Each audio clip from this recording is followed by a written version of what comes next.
guys! Ngayong araw, samahan nyo akong magpaka ng mga gamit for international flight. Sweden to Philippines! Samahan nyo ako guys, like a pro, charot.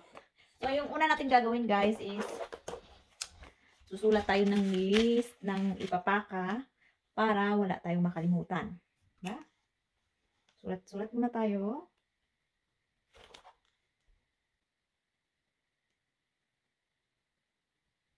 Importante talaga guys na magsulat kayo para walang makalimutan. Yan. Yun yung unang step na gagawin nyo.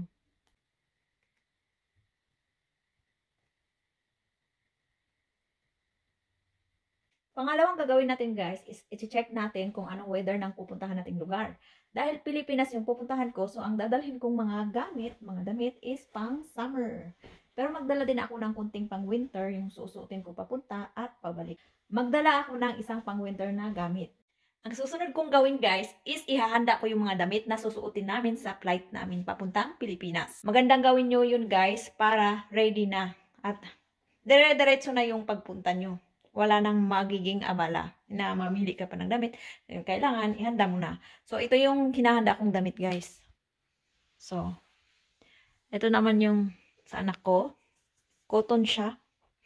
Ay, yung susuotin ko is ito.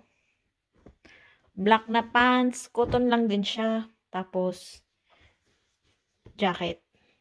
So, yan. Yan yung susuotin namin sa flight namin. Magandang ihanda mo na yung damit na susuotin mo guys sa mismong flight mo para makasave ka ng oras. Next na gagawin ko guys is ihahanda ko na rin yung importanteng gamit, yung mga papeles at ang passport. Passport namin ng dalawa ng anak ko. So, ilalagay ko lang to sa hand carry. Ganito, napaka-importante talaga to guys. Dapat naka-ready na to. At yung iba kasi nakakalimutan. Ay, pag makalimutan mo to, hindi ka makasakay sa airplane. Kaya, kailangan ready na to. Doon, ilagay na agad doon sa hand carry na bag. Mga liquid naman na gamit guys, yung iba, sinasali nila sa maliliit na bote para save sa space ng bag. Yung sa akin, pwede ko na to siyang dalhin agad doon sa check-in luggage. Kasi, pwede ako magdala ng 60 kilo doon sa luggage ko kasi dalawa naman kami ni Christine. Kaya hindi ako nagsisave ng space. Kaya dadalhin ko yung mga yan. Pero ito, binabalot ko yan sa plastic. Tapos tinitipan itong mga ito. Tinitipan ko itong mga to para hindi natatapon. Inaayos ko talaga yan pagpaka para hindi matapon. Kailangan talaga na ilagay sa plastic. Pala guys, nilalagay ko lang dito. Isa lang naman yan. Tsaka yung mga makeup, yung mga lipstick, yung mga anik-anik, nilalagay ko din yan sa pouch.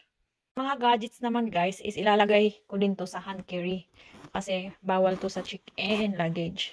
So yan. Yung mga iPad, yung mga charger, yung mga cellphone. So ilalagay ko din to siya dito. Yun yan. Tapos binabalot ko siya ng towel para delicate kasi yan. Para hindi mabasag. Ginaganyanan ko lang siya ng towel. Balot ko lang sa towel yung gadgets. Yan. Tapos, pwede mo pang dublihan yan. Tapos, yung sapatos naman guys at sandal, lalagay ko siya sa plastic. Guys, lalagay ko sa plastic kasi madumi. Magdadala din ako ng laundry bags guys. So, dito ko ilalagay yung mga labahin ko. Para mabubukod ko yung labahin at saka yung malinis. Pag uwi. Siyempre, pag papunta ka pa, malinis pa yung mga damit. Pag pauwi, dumi na. Laundry bag. For emergency naman, guys, like Band-Aid, para sa cold, pain reliever, etc. Nilalagay ko lang din yan sa plastic dahil wala na akong pouch. At nilalagay ko ito sa hand carry for emergency. So, 100 ml ito, guys. Ito, 50. So, pwede yan sa hand carry. Hanggang 100 ml pwede. Suklay, tali, toothbrush, toothpaste. Nilalagay ko lang din yan sa plastic. At ito na mga damit guys. Tutupiin natin ng maliliit. Tupiin ko yan ng maliliit para magkasya. At simulan ko ng tupiin itong mga to. Start tayo magtupi sa pantalon guys. Maliliit. So ganyan lang. Ganyan. Ganyan. And then, nagyaka-yaka naman dito. Ay. Ang hirap naman walang mag-video guys. Ay. So, ganito lang magtupi guys. Yan. Sa pantalon. Ganyan. T-shirt naman guys. Ganito. Ganyan lang. Ay. Maliliit na tupi lang ba? Pinapakit din yung style din ito. Bakit style? Mas lagay na natin dyan. Ito naman sa dress. Ganun din. Maliit na tupi. Pinapakit style. Para magka-size sila. So magka-size na sila ng t-shirt. T-shirt. Tapos short. Ipagsama na. Masali man yan. Masali man yung kubo. Yung pinagagawa ko sa mga damit ni Christine guys is pinag-partner-partner ko na kaya para pagsuotin is bunot-bunutin mo na lang. So ganito ako magtupi guys. Pwede mo lang ipagsama pantalon, t-shirt, yan, short t-shirt. Pwede mo na siyang ipagsama. Pakita ko sa'yo, pagsama ko yung t-shirt saka pantalon. So ito pantalon, t-shirt. Pagsama mo na. Kung partner-partner mo na ba? Yan. Tapos ganyan. Tapos pasok mo lang ng ganito. Ayan. So, napagsama ko na yung t-shirt at pantalon. Ayan. Ganyan. Tupik mo yan. Diba? Kahit inabisagis mo yan. O, ganyan. Yan, magugulo. Kasi nakapakit tupik siya eh. Ito pa, dress. Pwede mo i-partner mo na din yung t-shirt. O yung sando. So, ito, sando. Lagay ko na sa dress. Ganyan. Tupik mo lang, ganyan. Wala lang. Maganda din kasi yung pagkatupi ng pakit-pakit kasi pag isagis mo yan, hindi na siya gugulo. Hindi na siya gugulo. Sando to, tsaka dress. Tupi na siya. Nakapakit tupi yan. So, ituloy-tuloy ko lang pagtupi yung iba guys. Yung mga underwear pala guys, tsaka bra, lalagay ko sa ganito. Sa pouch. Hindi na sa plastic. Sa ganito na. So, ayan guys, ito. Ganito yun lang din. Tupi lang. Ganyan. Tapos, lagay mo dito. Tagal na ito. Ayan. Maliit na yung pagkatupi niya. Jacket.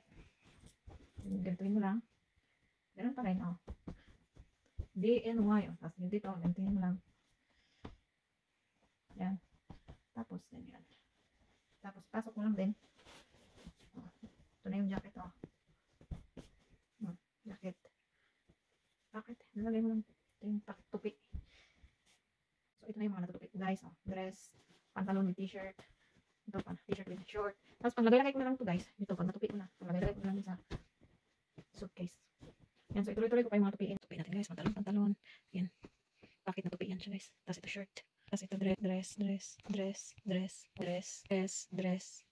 So, 8 na dress. Ito, pantulog. 2. Pamunas ng plato. So, bakit tupi din siya, guys. Ito, jacket. 4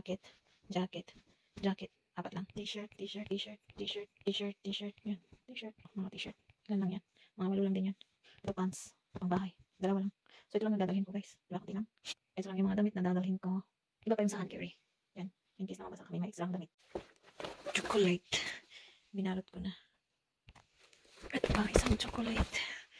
Yan, chocolate yan.